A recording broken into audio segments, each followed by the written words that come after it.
love. Hi. Hope you're well. You're swell. Hope you're wavy. Hope you're doing good. You're doing great. You're doing trust you.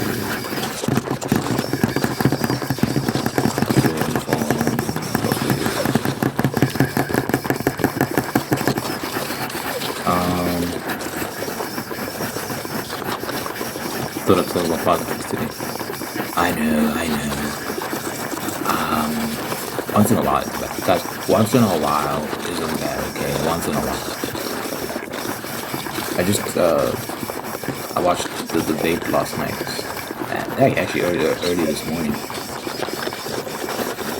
and I was just like, bro, it's the only thing I can think about. I can't think about anything else. I don't know. There's nothing else in my mind right now. I was in the shower. And I was just like trying to think. I was trying to come up with something else to say. But I was like, boy, I have to. I can't resist. So for those who can't handle it, or you just don't want to hear the politics, this might not be the video for you. I'll try to keep it moderated in terms of not flying off the handle and just talking about politics all the time. But once in a while, once in a while is okay. Anyway, so the Tim Walz and JD Vance debate. And I listened to that, and listen, my expectations for Tim Walz were like through the floor. I had very, very low expectations. So he exceeded my expectations. So I guess I was impressed by that.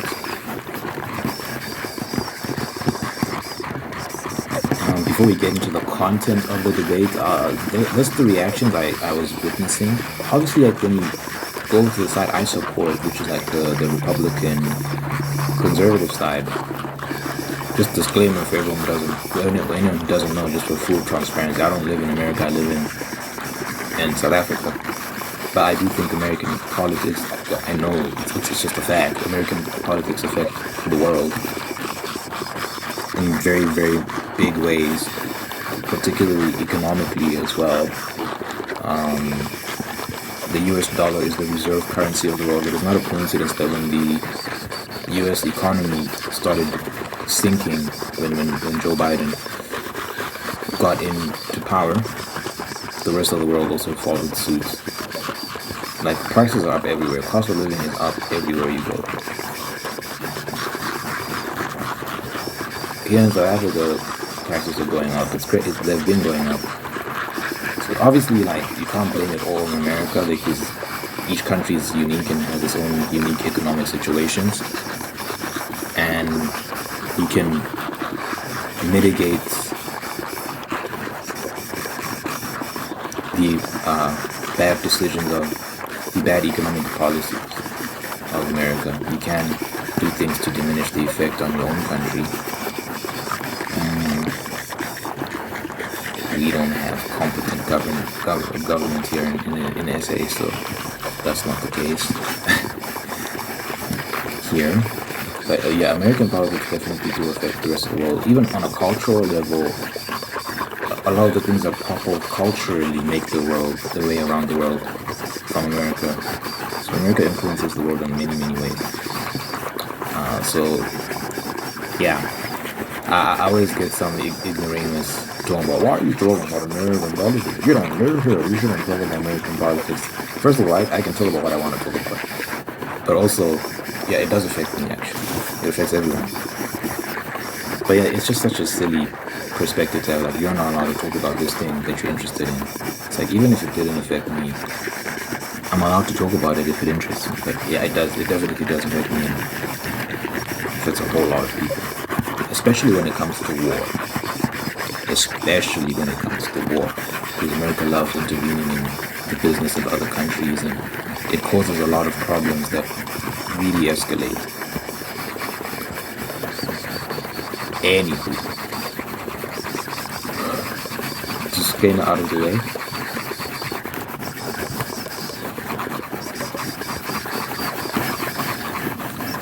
I was checking out reactions of the debate. So on the Republican conservative side, obviously they're going to be like, Tim Walz is trash, but they're biased, so they will say that.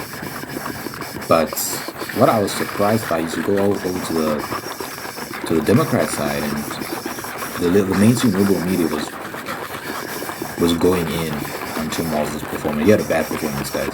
At some point, he said he misspoke, but it was such a bad look. The optics of it was so bad. He misspoke. I don't think he meant to say that, but he said he's friends with mass shooters. Like, I think he meant, I'm not sure what he was trying to say. I think he was trying to say he's friends with the victims of mass shooters or something like that. Maybe that's what he was trying to say. It's not clear what he was trying to say, but he said he's friends with mass shooters, which is such a terrible mistake to make. Because he's being roasted online for that. And, you know, like, I don't hold it against him too much because, again, I don't think it was on purpose. I think he misspoke. It's not that we all misspeak sometimes. We all catch ourselves saying crazy things. I don't think it's that deep. But yeah, the optics of it was bad. He's being roasted online right now for that. Because you know how people are on the internet. So yeah, I was surprised by the fact that even people on his side of the political aisle are just cooking him, saying that he didn't do a great job at all. People were like, I think on CNN, they were just saying he was completely unprepared for that debate, or rather over-prepared. I didn't think he was unprepared, actually. Yeah, that's not what I got from him. When I was listening to him, I actually thought he was very prepared. Someone on that CNN panel gave a good assessment and said they thought he was, by the way, CNN is very liberal and biased. They are an arm of the government, of the Democrat government. CNN is a horrible network, but even they were like just cooking Tim Walz. But anyway, someone gave an accurate assessment that he was over-prepared. I think it was Dana Bash. Is it Dana or Dana? I heard someone say Dana. Anyway, it doesn't matter. She was saying that he was over-prepared because whenever JD would say something, Tim Walz wouldn't have an appropriate response. He would just stick to the script that was clearly in his head. He'd memorized a lot of things. And he would just stick to that. He wasn't very malleable. I still think he did a decent job of staying in the conversation and having counterpoints, and they weren't great counterpoints. In some cases, in some instances, he straight up froze, like he didn't have anything to say, or he would just deflect and move on. And I think it was very obvious in those moments that that's what he was doing. But you know, I do think he was prepared. He was well prepared, but I think the issue is he's terrible at debating. He did enough preparation, but he also needs to have the skill to go off the cuff and address things on the fly and stuff like that without repeating just common talking points. Because the thing is about J.D. Vance is and this is the dichotomy between the Trump and J.D. Vance ticket versus the Kamala Harris and Tim Walz ticket is Trump and J.D. Vance have been doing interviews all over the place. Trump has been on all sorts of podcasts with Theo Vaughn and Dan Bongino and Lex Fridman and all these sort of people. He's done interviews with hostile networks. I don't think he did MSNBC, but I think he did ABC, I think he did CNN, I think he did this, he did that. He's been all over the place in friendly territory, hostile territory. He's been all over the place. Trump did an interview with the Association of Black Journalists or something like that. I can't remember what it's called. And they were very, very hostile towards him. Like, it was insane. Like the opening, as you sat down, you're supposed to first, because he's your guest, you're supposed to start off with, thank you for being here, yada yada. You introduce your guest, they just the host, this lady, she just launched into this tirade against him, and he actually told her like, "This is the worst introduction I've ever received in my life. What is this? This is so unprofessional." Yada yada yada. Told her to her face. It was hilarious, and the crowd thought it was great too. Which is funny because these black liberal elites, these journalists and politicians and whatever else, they think they speak for all black people. But I think even though black people in America have a problem with being blindly loyal to Democrats, I think they can still sense BS when they see it, right? In terms of like, they can see when someone's being unfair. Well, not enough apparently, because they vote for Democrats at like a 90% clip or something like that. But you know, apparently that's changing this election according to polls. Apparently there's a lot of black vote departing from the Democrat Party just because they've been so terrible these past 3.5 years. But more than 3.5 years at this point. But they've been so terrible with the economy, with immigration, so on and so forth. So black people are leaving. Like the Latino vote is leaving in droves. I think Trump is gaining.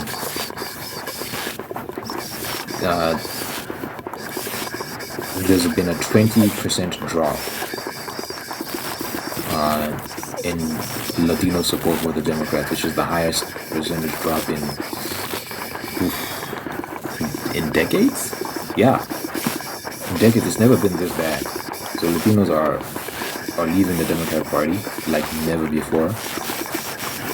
And funny enough, the reason they cite the most is immigration. You'd think they'd be the most in favor of immigration, but that's at least if you're racist. Just to be frank, because people think, why don't you support illegal immigrants? You're also Mexican. You're also from this South American country, your Latin American country. Why don't you support illegal immigration? Because it's illegal. The assumption a lot of these liberals will have about some of these Latinos is just because they look like the illegal immigrants, they must think like them too, it's just racist. It's so funny, right? The liberals will accuse everyone of racism. They never notice their own racism. When idiots like Kathy Hochul say things like, was it her that said blacks don't know how to use computers? They don't know how to use computers, so we need to help them. When they say things like black people they don't have IDs. Black people don't have IDs, therefore requiring people to have IDs when voting is racist. It's like, but then I've seen a lot of street interviews where people try and get to the bottom of that. So I'll see street interviews where people interviewing black people and just random black people in the street, like, do you have an ID? And it's like, of course I have an ID. I'm an American citizen. Why wouldn't I have an ID? Yada yada yada. All these sort of things, because the IDs are very easy to get.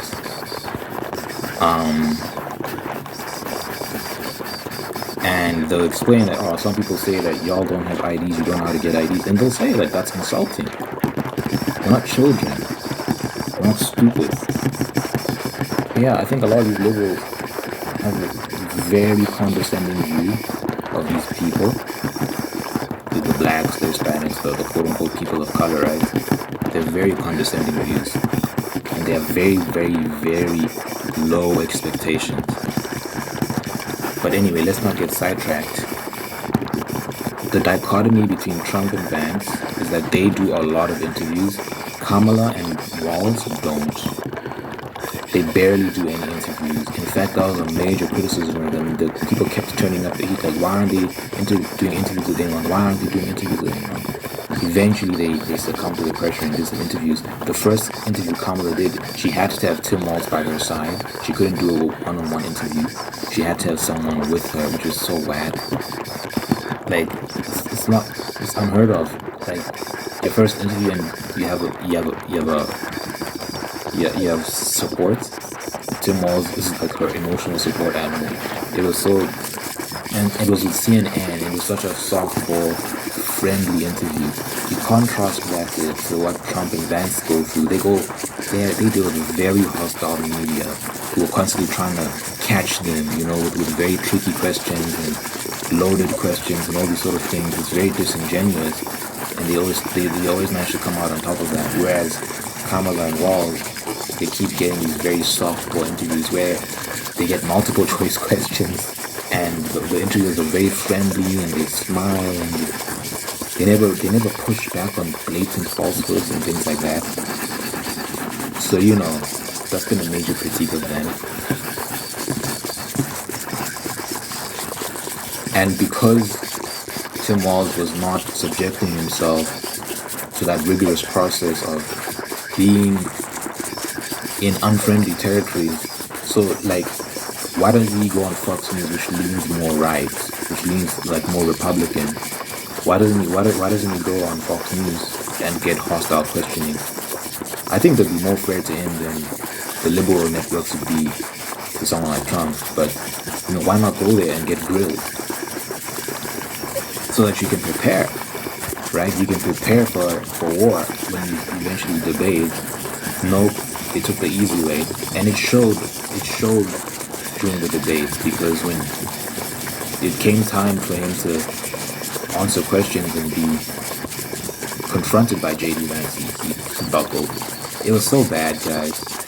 And there was a moment that was very bad where he'd been questioned about this lie that he told about being in China during the Tiananmen Square riots. I think we were in Hong Kong, which was in 1989, I think. I can't remember when that was. And the moderator said, "Can you please speak on that, because we've confirmed that you weren't in Tiananmen Square during that time." Tiananmen Square, I don't know what it's called. You weren't there, so why did you say you were there? And he literally sidestepped the question. He tried to filibuster. He tried to divert attention, but the moderator, to their credit, even though they're very biased, clearly. And that's the common complaint for like the Republican side. The moderators are biased, because they are.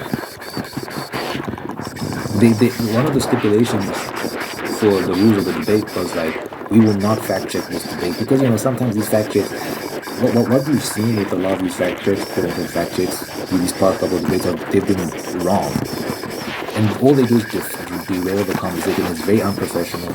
We saw that with the Trump and Kamala debate, where the moderator started arguing with Trump. Well, it's not your job to argue with him. You're a moderator. You're supposed to be neutral. These people were just straight up arguing with Trump, and it was derailing the conversation, and they never fact-checked Kamala once, even though she told several lies. They never fact-checked her once, which is so absurd, right? They didn't fact-check her once. So now, with this debate, this time around, I think people have seen that this fact-checking thing, like, it's not working. Because we're dealing with people that are not professional. These networks are not professional. These moderators are not professional. So we can't trust them to fact-check properly. So now they just said, like, for this debate, they said we're not going to fact check. But then, during the debate, the moderator started, quote-unquote, fact-checking J.D. Vance, and he had to stop them in their track, because they tried to fact-check him. This is the trick they always do. If you ever watch an interview with a liberal media journalist, quote-unquote journalist, not journalist, propagandist, or host of these shows, if you ever watch an interview they have with like Republicans, pay attention to the discussion. They always do this trick where they'll be talking about something, they'll be debating a topic, and before they move on to another topic, they always quickly throw in some final quote-unquote fact check. So the Republican will say something about how crime is up. Well, actually, crime is not up because the FBI released these statistics, and then they move on to the next. Let's talk about immigration now. And it's like, it makes it seem like they had the final word, and that, oh, this Republican was lying the whole time. But it's like, if you just, it's never the case. If you apply more context and you really look into it, you always find out that they're lying, because they're not honest. Anyway, so the debate, they tried to fact check J.D. Vance, even though they promised they wouldn't fact check. That was part of the agreement for the debate. They started to fact check him. And then he had to interrupt them. They tried to move on onto another topic.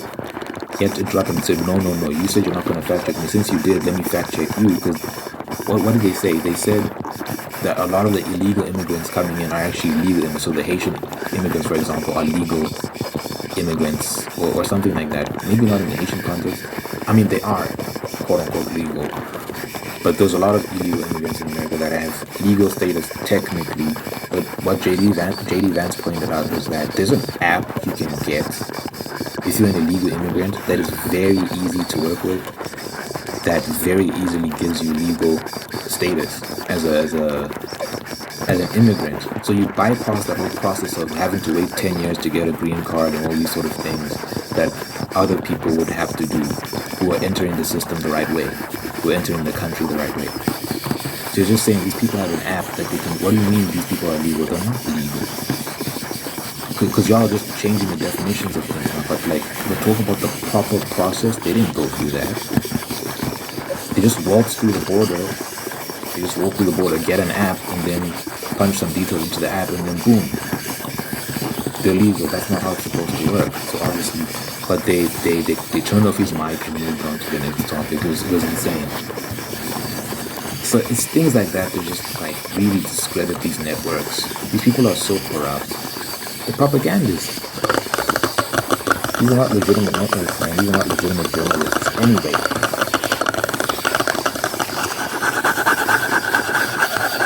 So JD Vance is very focused, he's very disciplined. He could have gone a lot harder on Tim Walz. He really could have, but I think he was trying to present an image of someone who's not scary and not mean and all these sort of things. Like I think he's trying to, because the perception of Trump that people have is that he's this really terrifying demon and whatnot, which is, it's nonsense, but you know, the media is very powerful and a lot of people are falling for that trick.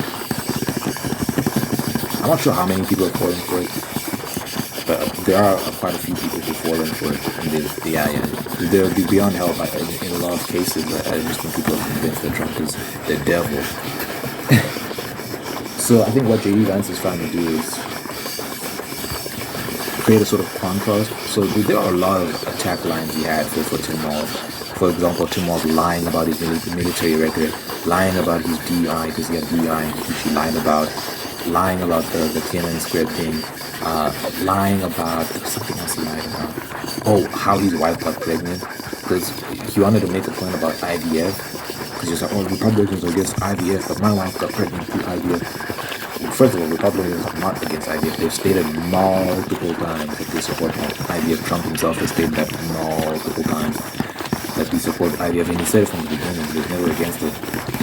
And you can just look at it if you're not lazy. You can look at the record. You can look at everything he said about IVF, and you'll see that he's always supported it. But these people just straight up lie. They just straight up lie because they know that the people that listen to them will fall for it. They'll just not fact check. They'll just not look it up for themselves and see what did Trump actually say about this. And then they'll repeat those talking points to their friends, and that's how the lies spread.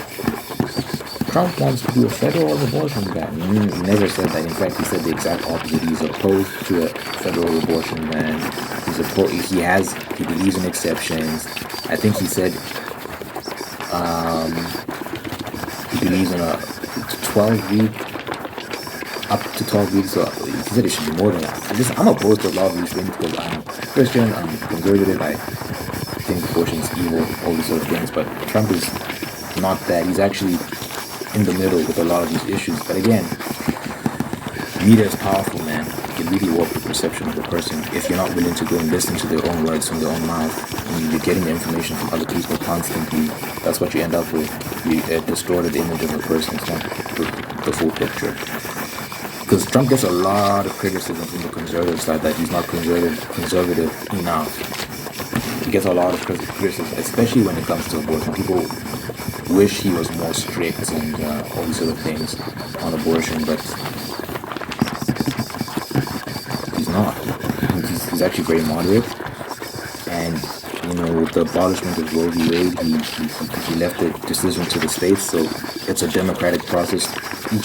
People in each state will vote if they want abortion or not, and you have to live with what the majority votes for. it is what it is. That's democracy. That's how it works.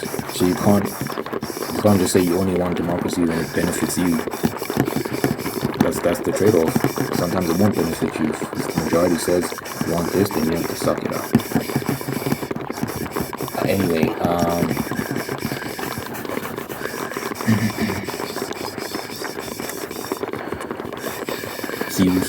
Tim Walz came off to JD Vance saying,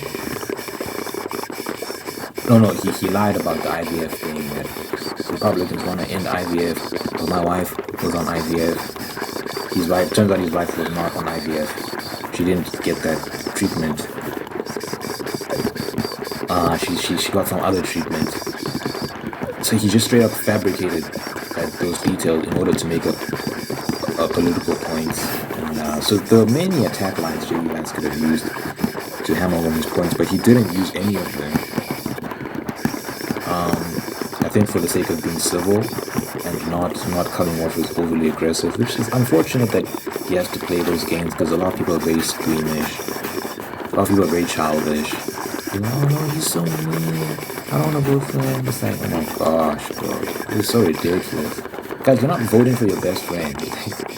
You're voting for someone who's going to run the country and then be honest, and be strong, and be firm, and strike fear into your enemies and all these sort of things. That's who you want. You don't want a teddy bear running the country. I promise you don't want a teddy bear running the country. Because there are some threats out there.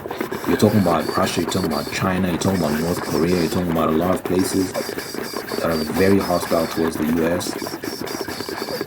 I don't think China's that hostile towards, Russia, I don't think Russia's that hostile towards the US, to be honest. I think a lot of information we get about Russia is a bunch of propaganda. But anyway, that's a conversation for another day.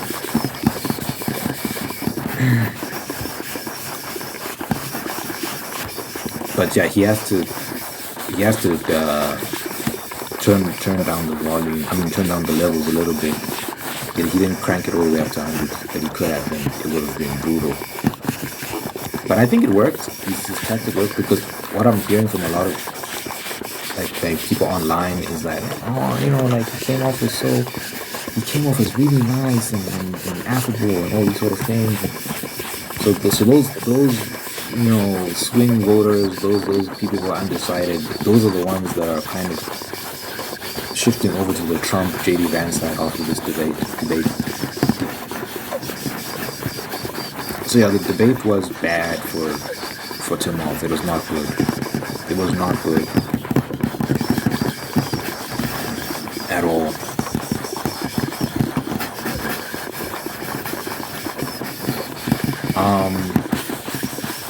I just want to get into the broader perspective of things. I really don't think it would be a good thing if Kamala Harris wins. The race is close, but I do think Trump has a history of overperforming. In 2016, the polls said that Hillary Clinton was going to win. It had her winning, and she lost. The polls were wrong then. In 2020, it said Joe Biden would beat Trump by a lot, like he had a huge lead in the polls.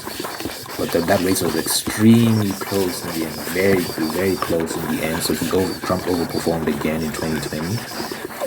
So in both cases, in 2016 and 2020, he was behind in the polls considerably, and he still won. He won in 2016, and in 2020 he lost, but he overperformed. But he overperformed. So 2024, when you look at the polls, it's not looking good. They are pretty much tied. It fluctuates. Sometimes he's ahead, sometimes she's ahead. But that's not good. Because Trump has a historical record of overperforming. So when it's basically tied, because even when she surges ahead, it's by razor thin margins, right? When she surges ahead in the polls, they're pretty much tied. So a tie in the polls is a win on election day for Trump, because he always overperforms. Because I think it's also a psychological thing, because Trump voters, it seems, because of the climate, maybe are less likely to come out and say, I'm a Trump voter. even though like there are a lot of MAGA hats out there and Trump, JD Vance signs on people's lawns and whatnot, there are like if you go to like California, for example, where it's not as popular to support Trump, or certain places in New York or so on and so forth, even though it's getting better, there are more and more people coming out in support of Trump. There are places in the country where people aren't as willing to come out and say, I support Trump, but they always come out on election day and vote. So I think that's why he tends to overperform, because the way they collect data, these pollsters, whoever does these polls, the way they collect data is very flawed. They don't account for everything. So the polls don't reflect the full story when it comes to Trump, at least, because Trump voters are unique voters. So what tends to happen is he always overperforms. So you shouldn't just go with what the polls are saying. So we'll see. We'll see who wins. But there's still a good chance Kamala can win. If she wins, I don't think all of them is going to be good. And I'm saying that because, first of all, she's been in office.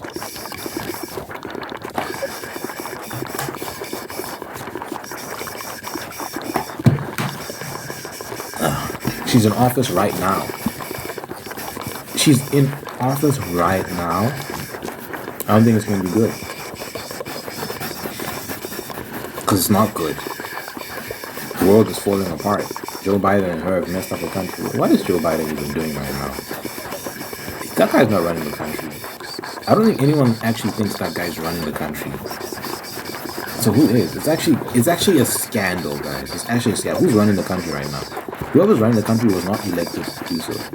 They had the first board meeting, presidential board meeting in a very long time.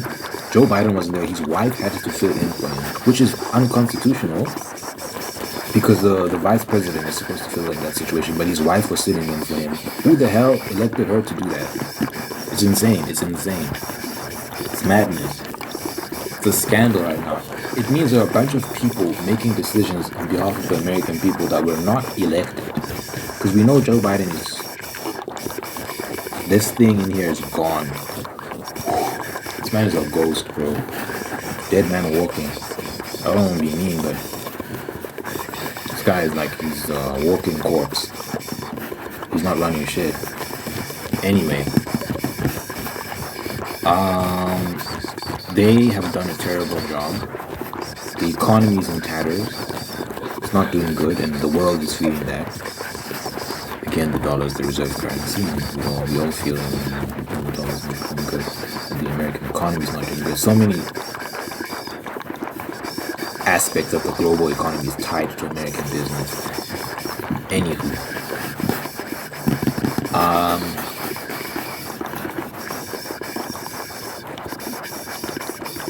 Economy's not doing good. Obviously, the border's wide open.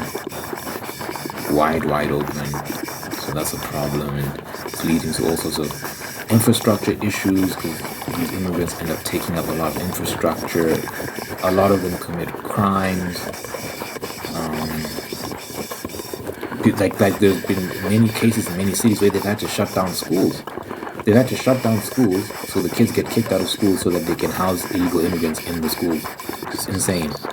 In New York, they're giving them $1,000 debit cards, in some cases $10,000 debit cards. It sounds made up, it's real. You should Google it. Google New York $1,000 debit card for illegal immigrants. You'll see, you'll be shocked. Because they didn't like the food they were being given at these centers, at these shelters. So then the New York City solution was, we'll just give you debit cards with $1,000 of taxpayer money so you can get your own food, and they top it up every month. Unbelievable, dude. What? You think America is balling, but it's not. It's in trillions of dollars of debt.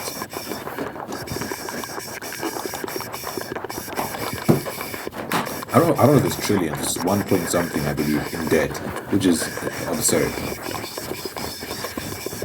And inflation is up and whatnot, and so I don't know where they're getting this money from to keep giving illegal immigrants $1,000 debit cards when there's homeless people all over New York, there's people struggling to pay rent, there's this issue, there's that issue. I don't know where they're getting money to give people $1,000 debit cards because they didn't like the food they were being given in the shelters. This is not what I eat in my country. I don't like this. I'm not eating it. here's a $1,000 debit card. You can get your own food and we'll top it up every month. Just make sure you don't use it for anything else, as if they can't scam the system. Anyway, so the borders are open and illegal immigration is a problem, and crime is up. They'll say crime is down, which is such a slap in the face for a lot of people who are experiencing crime. Because the FBI will release statistics saying, look, crime is down.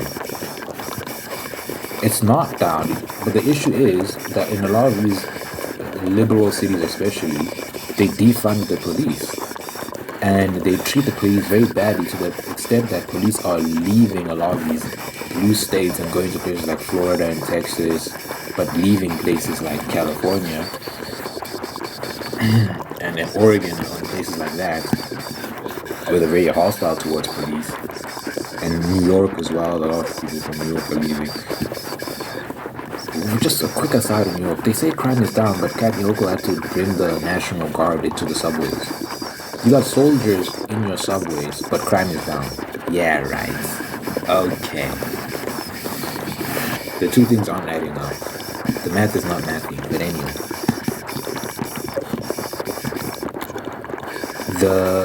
The police will be treated very badly and they'll leave a lot of these blue states. So what that does is it creates a situation where there's no one to report crime to. Or people just feel like there's no point in reporting crime, because when they do report crime, because of an understaffing of police, because everyone's leaving, because you're not enough police to respond to every crime, they're like, what's the point of calling the police when a crime happens? Because they're going to take 20 minutes, 30 minutes, an hour to get here, or sometimes they never show up at all. If I get mugged, if I get stabbed and I call the police, they don't show up because they're spread too thin, I just won't call them. That's what's happening in a lot of places. So then they start to see the numbers go down in reports of crime. So they say crime is down. No, it's not. People just aren't reporting it. But crime is definitely up. It's crazier than it's been. People are saying it's like America in the 80s. It hasn't been this bad since the 80s. Especially in New York. Until Rudy Giuliani, he's famous for being very tough on crime. He came in and he cracked down, man. He cracked down. He was like that, man. He cracked down on crime and the crime rate went down. But since then, they've gotten very, very soft on crime in New York and other places. And crime has gone up as a result. Because when you're nice to criminals, they don't show you gratitude. They don't like, oh, thank you for being nice to us. They take advantage, because that's what criminals do. That they take advantage of people. That's what criminals do. They take advantage. So there's just been it's the audacity to say crime is down, but stores keep closing left, right, and center. In Oakland, a hotel had to close down. A hotel next to the airport had to close down because people kept getting robbed in the parking lot. And they're like, this is not safe for us. It's not safe for our customers. They have to close down. Restaurants that have family businesses that have been open for decades closed down. Not necessarily because business is scarce, but because crime is too hectic. There was a famous I think like deli and convenience store that had to close down. It had been around for generations. A historical store. I'm not sure if it was in California. I'm not sure where it was. They had to close down because the crime was just nuts. Other stores are like putting things behind glass cabinets with locks, so that if you want to get something off the shelf, you have to call in the system and they unlock it for you. People are putting zip ties on their products so you can't take them easily. But crime is down. But crime is down according to the FBI. It's a joke. Everyone knows the FBI is compromised. Everyone knows the FBI is a damn joke, that they've been fucking over the American people for decades now. Since their inception, really. They're a corrupt organization.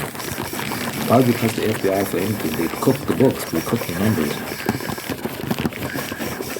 Yeah, so crime is not down. That's a damn lie. Crime is up. So, like I said, the economy is bad under Biden and Harris. Immigration is bad under Biden and Harris. Crime is bad under Biden and Harris. We're closer to World War III than we've ever been under Biden and Harris. Iran just attacked Israel under Biden and Harris. Iran did not have money under Trump. Trump issued sanctions against Iran. They were so broke. They could not fund the terror they're funding right now, but Biden removed those sanctions, and then Iran had money to fund Hamas and Hezbollah and all these people. And now we're seeing the problems we're seeing now. We're closer to World War III than we've ever been because of this issue. With Russia and Ukraine, Russia invaded Ukraine under Bush. Russia invaded Ukraine under Obama. And then Trump came into office. No incursions at all on Ukraine. At all. For the first time in 16 years. Russia did not touch Ukraine. Trump leaves. Biden comes in. What happens? We see what happens. Kamala Harris was sent to negotiate with Putin. Well, she went to negotiate with Zelensky and try to figure out a deal to prevent the war. And they told Putin, "You're not allowed to do this and whatnot." What happened? Immediately after that, Russia invaded Ukraine. So for the 4 years that Trump was president, there were no new wars. 0 new wars started under his watch. 0. Russia was not doing shit to Ukraine. The Middle East, people were behaving, and in fact, they were getting very close to a peace deal. Look up the Abraham Accords. A lot of Middle Eastern countries were starting to form alliances, but under Biden, all of that dissolved. Not all of it, but a lot of it. And now we're seeing the very tumultuous situation in the Middle East as a result. And now Iran is attacking Israel, and we're inching closer and closer to World War III. And if Kamala Harris wins, just based on her current track record, guys, just based on what she's done up until this point, just based on what we're seeing, it's not even speculation. It's like we're gonna get more of the same. She's in power right now.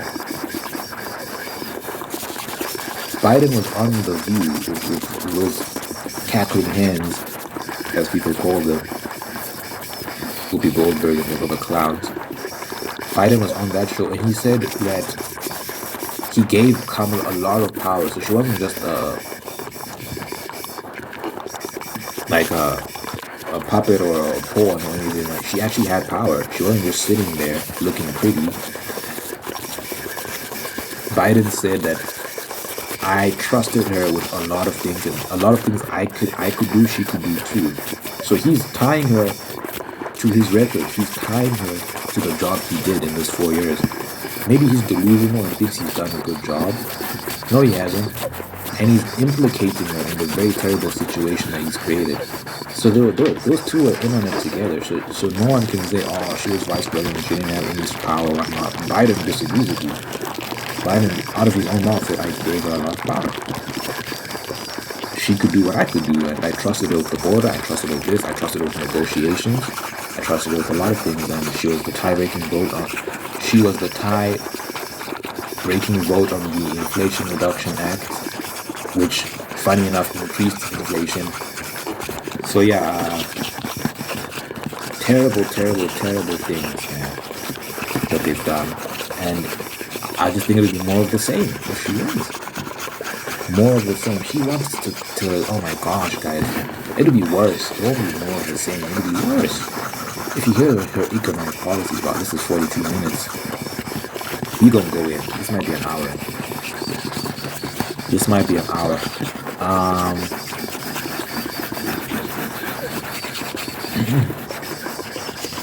If anyone finishes this video, let me know. I want to know who actually watched all the way to the end. That'd be crazy if you did. Shout out to you. I don't. That's crazy. Anyway. What I was saying, she was the tie-breaking vote on the Inflation Reduction Act. Oh yeah. She has the craziest economic policies. So I'll start with taxing unrealized capital gains. So to the economically illiterate, they'll think that's a good thing. Most of the credible economic analysts, even the ones on the liberal side, all said this is a terrible idea to tax unrealized capital gains. It's complicated, but basically, I watched a few videos on it, and from what I've surmised, here's a basic explanation of what that would mean. They claim that it's only going to affect people that earn about $100 million and upwards. So they say it's not going to affect everyone. First of all, that's what they said about income tax. They said the income tax is only going to be for the rich. It's not going to affect anyone else. Well, look, now everyone pays income tax. So first, don't believe that lie. When they say that it's not going to affect everyone, don't believe them. They're lying. They're lying. They're lying. I think they'll gradually phase it in. They'll gradually loosen the boundaries, and eventually everyone's going to be paying tax on unrealized capital gain. But basically, what it means, and the example I saw someone give is that people who invest in the stock market, I don't know if you've ever invested in stocks before, but basically when you've got your money in stocks, and let's say using some app like you're using Robinhood or whatnot, and you can check your screen and you can see how your stocks are doing. Your money is up, it's in the green.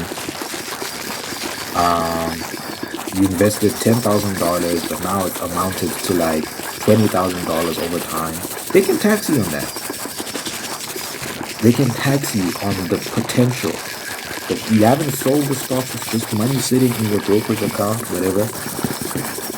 You haven't sold anything, it's just sitting there, and you're letting it accumulate over time. It could go down, it could go up, you don't know. You're leaving it alone. They can tax you on that, which is insane. Because you haven't actually sold the stock, it's not in your account. How are they taxing you on that? So people are saying that's just genuine insane. And they're saying it's only going to affect people who earn 100 million and upwards, all this nonsense, right? But someone is pointing out, if you do that, right, let's say it's true that there's only going to be people who earn 100 million upwards. It's still going to be catastrophic for everyone, because once you start doing that, these big time investors, these very rich people, you know what they're going to start doing? In order to be able to afford to pay their taxes, they're going to start selling their stocks. And in many cases, that will short the market. It'll collapse a lot of major stocks, because all these rich people are going to start selling their stocks in order to be able to afford to pay tax, because a lot of this money is not liquid. So when you hear someone has a net worth of $500 million, for example, that doesn't mean they have $500 million in their bank account. It's $500 million in property assets. It's $500 million in the stock market, stocks they haven't sold, and all these sort of things. So now when the government comes knocking, ding, ding, ding, ding, ding, you need to pay unrealized capital gains tax of 50, 60 million, however much. They're like, fuck, when am I going to get this money? Let me sell my stocks. When everyone starts doing that, when all these rich people start doing that, you know what happens? It destroys the stock market. A lot of people's 401ks, that's what it's called, right? 401ks. A lot of people's 401ks, which is the saving accounts, like normal, everyday American citizens, their 401ks are directly tied to the stock market. So if the stock market crashes, guess what? Your saving account is going to get wiped out. Not wiped out, but greatly diminished. And you can't retire anymore, because all you do is saving to retire. But if that gets wiped out, you can't retire anymore. You have to keep working to make that money. So if he actually implements this plan of taxing unrealized capital gains, it's going to destroy everything. Another ridiculous thing she wants to do is price control.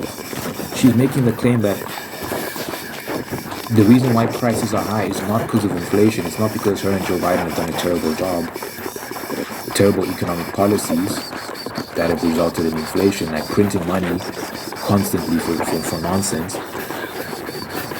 No, that's not the reason. The reason why prices are high is because grocery stores, all these stores are price gouging, which means they are unfairly increasing the prices just to make more money, just to have profit, which is not true. All these, whatever supermarket you go to, Target, Walmart, wherever you go to get your products, they operate on very, very thin profit margins. They operate on some of the thinnest profit margins in the business world, because it's such a competitive space. So you can't say that I want to make 50% profit. If you're Target, for example, I want to make 50% profit. If Walmart is selling things for far, far, far cheaper than you. Go out of business. So because that realm is very competitive, everyone has to price very, very low, and the profit they make is very thin. Sometimes they sell at a loss, but they bank on selling in larger volume to make up for that money. So if they buy in bulk and they sell in large volume, they can make up for that money. But it's always very, very, very thin profits, and it's a long game. We will make money over time. So there's no evidence of price gouging at all. Like these companies aren't price gouging. These stores aren't price gouging. The mom and pop shop down the street isn't price gouging. No, it's inflation. It's inflation. Prices are up everywhere. Prices are up in this country. Pringles was like they used to be 20 something rand. Now it's like 70 something, which is insane, right? That's like more than 300% increase. That's ridiculous. Imagine more than 300%. It sounds like I'm lying. It sounds ridiculous. I promise you, I saw it with my own 2 eyes. My own 2 eyes, I saw it. I was shocked. I was flabbergasted. I was befuddled. And it's not because the supermarket, we have Checkers. I saw it at Checkers. That's the name of the supermarket. I don't think they're price gouging. I don't think they're like, oh, let's just raise the prices. Because there's another supermarket, Pick and Pay, and Woolworths. They also sell their own products. If Checkers wanted to raise the prices, I'll just go to Pick and Pay. But you go to Pick and Pay, it's the same prices. So now, the theory that Kamala would have to come up with, because she's accusing stores of price gouging, she'd have to say they're all colluding together. It's a big conspiracy. They're all raising prices together to make money. Let's all raise the price. It's so far-fetched and absurd. No, it's inflation. It's terrible economic policies that's forcing these businesses to increase prices so they can stay above the water. But she's saying, we're going to issue price control. We're going to force them to lower their prices. We will force them. So in the case of Pringles, it's 70 rand. It used to be 20 something. In Kamala's case, she would say, I'm going to force them to bring it back to 20 something rand, even though it's 70 something rand now. You know what that does? It gets rid of Pringles. They'll say, well, we're not selling Pringles anymore because it's too expensive, because we weren't price gouging. That was just the cost. And we were selling it at that price in order to make a very thin profit because the cost has gone up significantly. Imagine if she starts doing that with eggs. Let's say the price of eggs are up, and she says, no, you have to bring it back down because you're price gouging, even though there's no evidence of that. Bring the price of eggs back down, and you're gonna pay, and so the customers can pay X amount.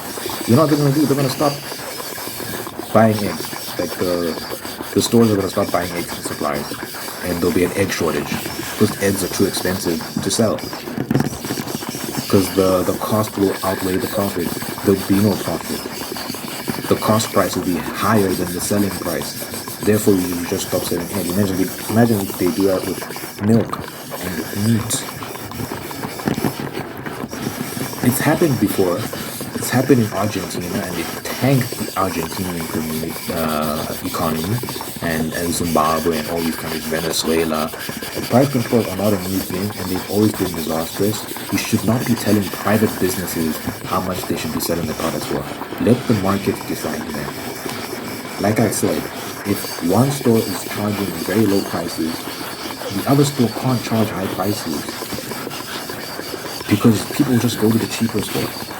Unless you have some pull factor, something to attach to your product that makes it worth that amount of money, makes it compelling for customers. But again, because you're competing, you constantly have to thinking about that. That whole process is natural. It'll sort itself out. But the moment you start trying to enforce a lot of these things, you'll destroy the economy. You'll destroy people's businesses, livelihoods. That's just one example. I gave the unrealized capital gains tax as well. Price controls. She wants to give $25,000 to first-time home buyers. It's a tax credit, by the way. It's not upfront. So you're not getting it on the front end, you're getting it on the back end. So I don't even know how it's gonna help people get a home, because it's not money you get right away. It's money you get at the tail end of the process. Anyway, but that's inflationary as well, because where's that money coming from? And all that's going to do is drive up inflation, because even though it's not on the front end, it's still free money being given away. So what that does, inflation is basically too much money chasing too few goods. There's a housing shortage in the USA. So when you're stimulating the economy, not really stimulating it, when you're flooding the economy with all this money, but there's not enough houses for this money to be spent on, guess what happens? Demand goes up because now there's more consumers, but supply stays the same. If there's short supply but high demand, what happens? Prices go up. So it's just going to make the housing crisis worse. It's not going to make it better. Giving people free money to buy houses? No. It's a terrible idea. Fix the economy so people can get houses the right way without free money being given to them. She wants to do the same thing with businesses. I think she wants to give them $50,000. It's terrible. Every single idea she's put forth is just going to destroy the economy. I'm hoping people are going to make the right decision. I hope people are going to be economically literate and be like, what she's saying doesn't make sense. It's going to destroy everything. Because she's already in power right now, and already she's destroying everything. It's just going to be... if Kamala wins, it's going to be... She's going to be Joe Biden 4.0, not even 2.0, 4.0. She's going to do... Oh, it's going to be bad. So hopefully it doesn't get to that point. We'll see. I hope that's not the case. But anyway, 57 minutes is crazy. Make the right decision, guys. The election is not far away. Please vote in the right direction.